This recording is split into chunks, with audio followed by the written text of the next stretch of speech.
30వ తారీఖు 3వ నెల 2025 షష్టగ్రహ కూటమి జరుగుతుందండి.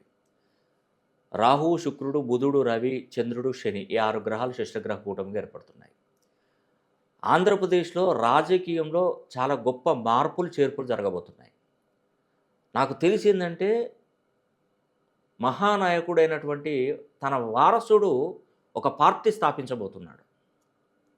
ఆ పార్టీ జనసేనకి ఈ పార్టీకి మధ్య తగ్గఫోరుగా ముందుకు వెళ్ళబోతున్నారు. రాబోయే 20 సంవత్సరాలు ఈ 2 పార్టీల మీద ఆధారపడి ఉంటుంది. మొత్తం టోటల్‌గా వాళ్ళ భవిష్యత్తంతా కూడా. రేపు అంటే ఒక విధంగా రాజకీయంలో ఈ 2 పార్టీలే ఎక్కువగా తెర మీదకొచ్చి కనపడుతూ ఉంటాయి. మిగతా పార్టీలన్నీ కూడా కొంతవరకు డౌన్‌ఫాల్ అయ్యే కూడా అవకాశాలు ఎక్కువగా ఉంటాయి. ఈ షష్టగ్రహ కూటమి అనేది కలిసొచ్చేది జూనియర్ ఎన్టీఆర్ గారికి ఈ షష్టగ్రహ కూటమి కూడా 100% కలిసొస్తుంది. దీనికి తోడుగా మనకు పవన్ కళ్యాణ్ గారికి కూడా